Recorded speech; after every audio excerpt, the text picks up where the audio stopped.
ہم نے اس حد تک دین سے ملاوٹ کر دی ہے، ہمیں اب خود ہی نہیں پتا کہ ہمارا دین ہے کیا، کہ رسول اللہ ہم سے چاہتے کیا ہیں. ہم تو بس آپس میں لڑ رہے ہیں. شریعت یہ نے کہا.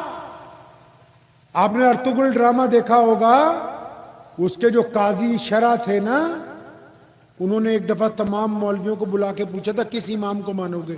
امام ابو حنیفہ کو مانو گے، احمد بن حنبل کو مانو گے، امام نسائی کو مانو گے، ابو داؤد کو مانو گے، کس کو؟ حنبلی ہو، شافعی ہو؟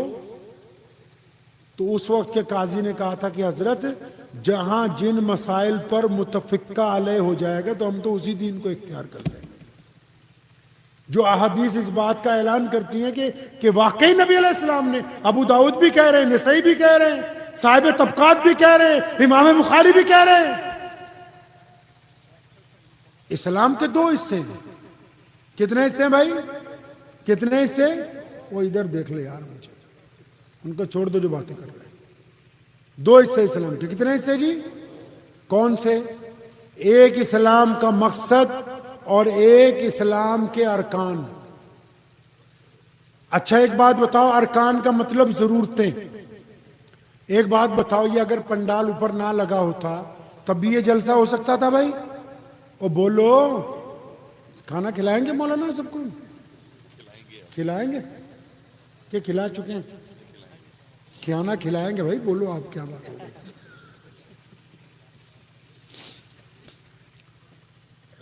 اگر یہ پنڈال نہیں ہوتا تب بھی جلسہ ہو سکتا تھا. اسٹیج کی بجائے ہم زمین پہ کھڑے ہو کے آپ سے بات کرتے ہو جاتی. تو پتہ لگا یہ پنڈال ضرورت ہے. مقصد کیا تھا کہ مفتی صاحب آئیں، مولانا انصار صاحب آئیں، مفتی منور صاحب آئیں، یہ مفتی وسیم اکرم صاحب آئیں، اور آپ کے امام صاحب ان علماء کو بلائیں، آپ بھی آئیں، ہم اور آپ آپس میں بیٹھ کے اللہ اور اس کے رسول کی. اچھا مقصد تو نہیں بدل سکتے تھے؟ اب یہ تو نہیں ہو سکتا تھا کہ اسٹیج پر مولویوں کی بجائے ہم یہاں پر کسی کو کھڑا کر دیتے، بھائی کو قوالی سنا دو؟ مقصد تو تبدیل نہیں ہو سکتا تھا. اس میں تبدیلی ہو سکتی تھی. اسلام کا مقصد کیا ہے بتاؤ بھائی؟ کیا مقصد ہے؟ سمجھنا اور سمجھانا. مقصد بولو، اللہ کو راضی کرنا. مذاق کے بعد بغیر کہہ رہا ہوں بہت دور آ گئے ہو رسول اللہ صلی اللہ علیہ وسلم سے. خطرے کی گھنٹی ہے یہ. اندازہ لگا لو اتنے لوگ بیٹھے ہیں، ہمیں مقصد کا ہی نہیں پتا. اچھا ایک بات بتاؤ، یہ مقصد کی بات بعد میں کریں گے. یہ اگر سنی جو بھائی ہوتے ہیں وہ اذان دیتے ہیں، اذان ہو جاتی ہے نا بھائی؟ اور بولو. اور جو دیوبندی اذان دیتے ہیں ہو جاتی ہے؟ اہل حدیث جو اذان دیتے ہیں ہو جاتی ہے. اچھا کوئی رفع دین کر کے نماز پڑھے تو نماز ہو جاتی ہے؟ اور بولو یار، ہو جاتی ہے. اچھا کوئی یہاں پہ نیت باندھے تو نماز ہو جاتی ہے؟ ہو جاتی ہے. اچھا کوئی ناف پہ نیت باندھے نماز ہو جاتی ہے؟ اس کا مطلب یہ جو ضرورتیں ہیں اسلام کی، یہ تھوڑا بہت آگے پیچھے کرو تو کام چل جاتا ہے. تو ہم ضرورتوں پر ایک دوسرے کے خلاف لڑ رہے ہیں، مقصد ہمیں نہیں پتا ہے. اندازہ لگائیں. ضرورتوں پر تو لڑائی چل رہی ہے، مقصد. رسول اللہ جب آئے پوری کائنات میں اندھیرا تھا، مقصد یہ تھا. فرمایا اشہدو ان لا الہ الا اللہ وحدہ لا شریک لہ واشہدو ان محمدا عبدہ ورسولہ. فرمایا یہ جو بندہ کہہ دے کہ میں اللہ کو مانتا ہوں، رسول اللہ کو مانتا ہوں، تو اس پر لازم ہے کہ وہ دنیا کے تمام انسانوں کو برابری کا درجہ دے گا. بس یہی مقصد تھا. مقصد چھوٹا سا تھا کہ جو کلمہ لا الہ الا اللہ محمد رسول اللہ پڑھ لیں گے وہ بھائی بن جائیں گے. جو لا الہ الا اللہ محمد رسول اللہ پڑھیں گے وہ ہندو بھائیوں کو، سکھ بھائیوں کو، دلت بھائیوں کو، عیسائی بھائیوں کو، بودھی بھائیوں کو اپنے سے برابر سمجھیں گے، کمتر نہیں سمجھیں گے. فرمایا کسی گورے کو کسی کالے کے اوپر کوئی اہمیت حاصل نہیں ہوگی, کسی امیر کو کسی غریب پر کوئی اہمیت. بس یہ مقصد تھا. مقصد تو پتہ نہیں, ضرورتوں پہ لڑ رہے ہیں. اچھا ضرورتیں کیوں بنائی؟ یہ پنڈال کیوں لگایا؟ تاکہ جلسہ ہو جائے, ہے نا جی. تو نماز کیوں پڑھتے؟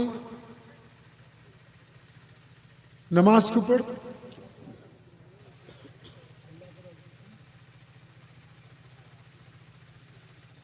یہ دو آدمی تو اللہ کو راضی کرنے کے لیے پڑھ رہے ہیں. آپ کیوں پڑھتے بھائی؟ ارے بولو, گھر میں ہی بیٹھے, کوئی شرم کی بات. فرض ہے. دیکھو ماشاءاللہ انہوں نے صحیح کہہ دیا, فرض ہے. آپ بتاؤ جی آپ کے دل میں کیا ہے ویسے؟ اللہ کو راضی کرنا. مذاق کے بغیر کہہ رہا, بندہ نہ بس ہوتے طالب علم تو جوتی اتار لیتا. بس اندازہ لگاؤ کہ ہم غیر ضروری کتنی باتیں دن میں کرتے ہیں, ہمیں یہ بھی نہیں پتا کہ نماز کیوں پڑھتے ہیں. مسجد کے لیے لڑنے مرنے کے لیے تیار, وہ نماز کیوں پڑھ رہے ہوتا نا.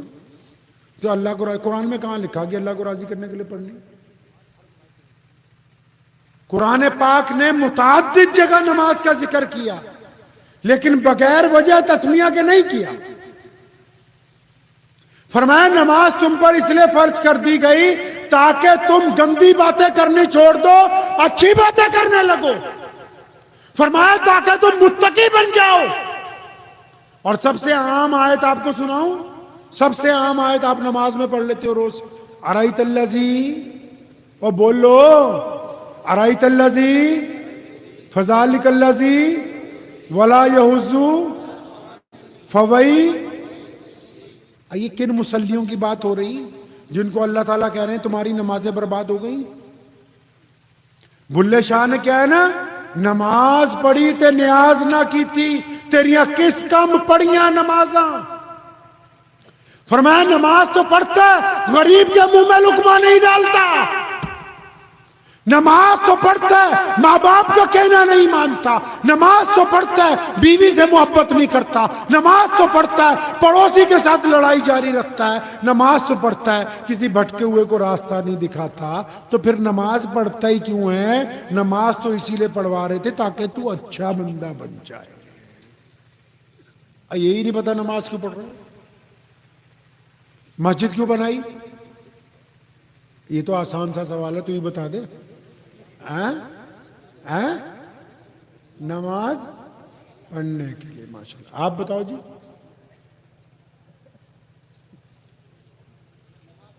نماز پڑھنے کے لیے.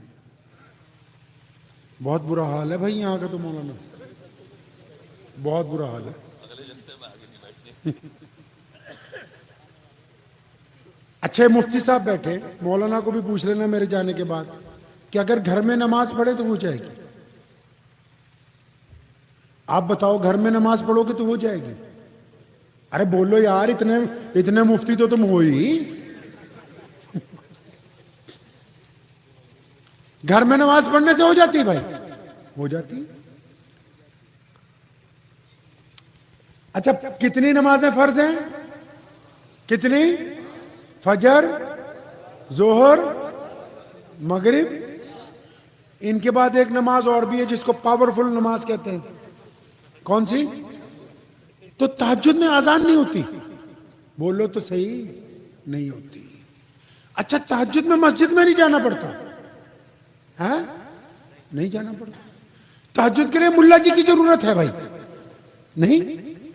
تو کبھی خود کھوپڑی لگائی کہ جو 5 نمازیں فرض ہیں اور یہ جو تہجد کی نماز ان سے پاورفل ہے, اس کے لیے مسجد بھی نہیں چاہیے, مولوی بھی نہیں چاہیے, اذان بھی نہیں چاہیے. تو یہ جو 5 نمازیں ان کے لیے بہت بڑا جگاڑ لگا رکھا تم نے. کیوں؟